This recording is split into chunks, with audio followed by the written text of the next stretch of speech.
The non-initiator. Yes. What is that? Yes. Now you are a non-initiator. I'm a non-initiator. I figured that out. My wishes, yes. I want to just add real quickly to the viewers that this is not a book that promotes divorce. Rather, it promotes reconciliation whenever possible and damage control if it's not reasonably possible to reconcile. That's right. Now, the initiator is the one who really plans on the divorce, who thinks about it, mulls it over in his or her mind for months, perhaps even years before actually making the move. That's the person that says, I've had enough and I want to get out. The non-initiator is usually the one, such as myself, who is rather naive and not expecting it. So when the announcement or the word divorce is spoken for the first time, he or she is usually surprised and shocked. Now sometimes the non-initiator, in case you know we need a little more amplification on this particular point, would be the person that is wrapped up in kids or things or shopping or life or whatever, and they're just kind of real turned on with all the wonderfulness of life, and the initiator is back here saying, hitting these deep things like, so this is the way it's going to be the rest of my life, huh? I don't think that I count. There's got to be more to this whole thing than what I'm experiencing right now. And I think there's somebody out there that can fulfill that. They're kind of fantasizing, aren't they? They can, but there are initiators that are on the other side as well. There are initiators who are victims of domestic violence, and they are the initiators saying, I must get out of this situation. And in some cases, a separation when there's domestic violence is a reasonable approach to take. But how does separation end domestic violence? I mean, I don't understand that. If the guy is a slapper and a kicker and a stomper and a verbal abuser and just demeaning, you separate for 6 months, you get back into that again. How does 6 months ever change this dude's mind about this kind of abuse? I wouldn't limit it to 6 months. I'd limit it to whenever the abuser was cured. And if he or she was not cured, I would not go back. I don't think that the Bible tells us that separation in those instances is wrong. After all, Malachi 2:16, where God says, I hate divorce, it also says that I hate a man who covers himself with violence. So we know that God is opposing those who are violent and abusive in a marriage situation. Now, it doesn't necessarily mean that you go out and get a divorce, but separation is something that's contemplated by 1 Corinthians 7, verses 10 and 11. But let's face it, that's a minority of reason for divorce. Yes, it is. The main reason for divorce, I think, probably would be what he was just saying. You know, feeling like there's something better out there and I'm missing something, you know. Exactly right. Exactly right. And it's a matter of, there's a lot of selfishness involved, saying I want something better than what I've got. I made a mistake. I don't feel good about this. I want wealth. I want a younger spouse. I'm missing life. Life is passing me by. You get into a lot of self-analysis and selfishness. And you know, this other person, if you're involved with another person, that's probably the hardest thing in all the world to somehow put back together. If you're emotionally involved and maybe sexually involved with somebody else, how do you put that back together? Well, if there's sexual involvement, it's very, very difficult. It really takes both spouses, husband and wife, reaching out for each other and saying, forgive me for what I did to bring this about. It's a major breach, which is why Jesus says in Matthew 19, in verses 1 through 9, that porneia, any sort of sexual involvement, is an exception to allow someone to go through divorce. And I say allow. It doesn't mean you are commanded to divorce. It means that God permits it in instances where there is sexual involvement. You talk about if saving the marriage is beyond your ability, then what? You really got to let go.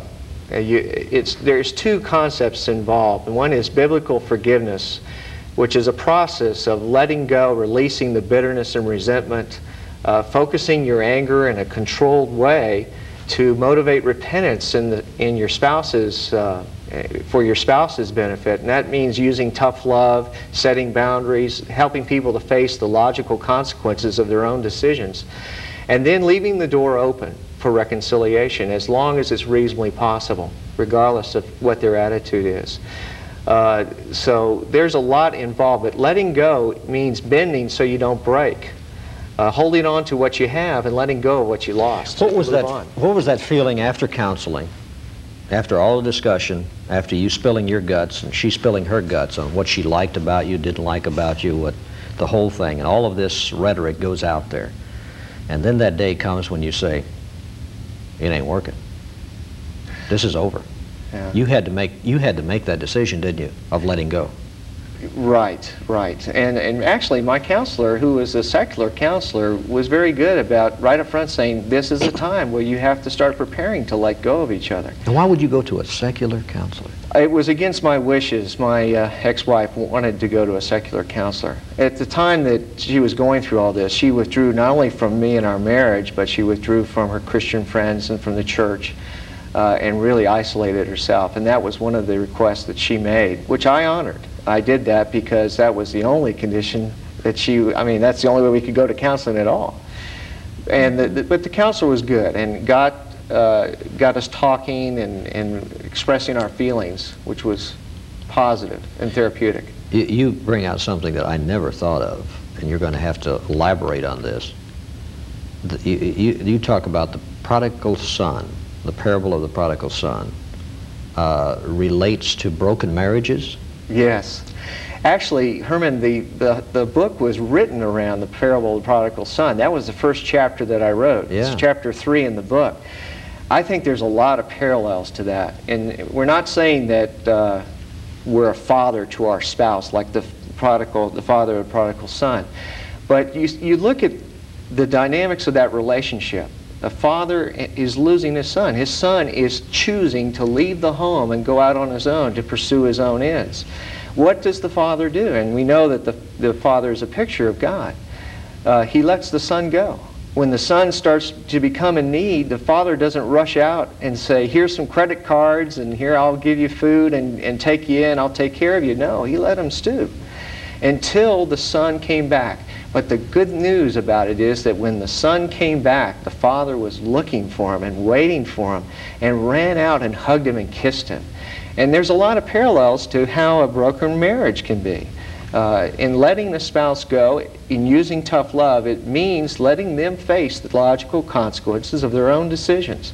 And some of their decisions are going to be painful, they're going to be expensive, but that is the decision they made, and they should face that. And you should welcome with open arms when they decide to come back? I think if they come back with a heartfelt repentance like the prodigal son did, you can't turn that away. Now, there are times, as time goes on, circumstances could change. I mean, if it was a scriptural divorce that was involved, the person that's left at home may be remarried, and of course it would not be appropriate.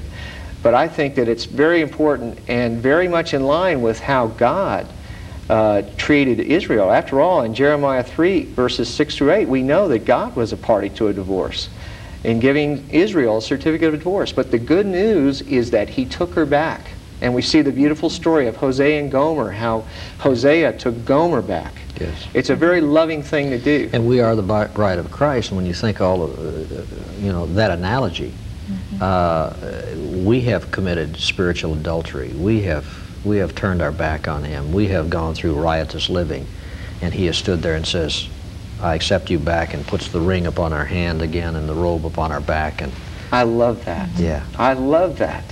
There's such comfort that God gives us no matter what we go through. And the good news is that no matter what mistakes we've made, we can always come back in repentance to God. And I want to, as a spouse who's come from a broken marriage, as much as I possibly can, I want to have that attitude, even to this day. And it's been 4 or 5 years since we've been separated. You never see each other or anything? No, no. And unfortunately, she's never really had any interest in exploring any reconciliation. I've put out little feelers now and then, but there's been no real interest. It's still very close to you, isn't it?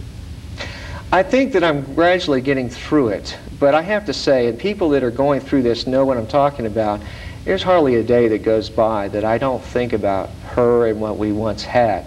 It doesn't affect me like it once did when it first happened, because I'm able to move on in my life, and I know that I need to keep going and not let this be a distraction. But when you love someone as deeply as you love a spouse, you can't just throw it away. It's always going to be there in the back of your mind until circumstances change and I get remarried. You know, that's you probably think what's it'll going to change then? I would hope that it would, because I don't want it to be an interference with the new relationship. Isn't it kind of hard, though, not to compare? Say you did find someone and you did marry. Don't you think it's kind of, you'd be comparing, like, well, my first wife did it this way, or, you know, I often wonder about that. Some of that's human nature, Sharon, but I would like to think that I would not compare.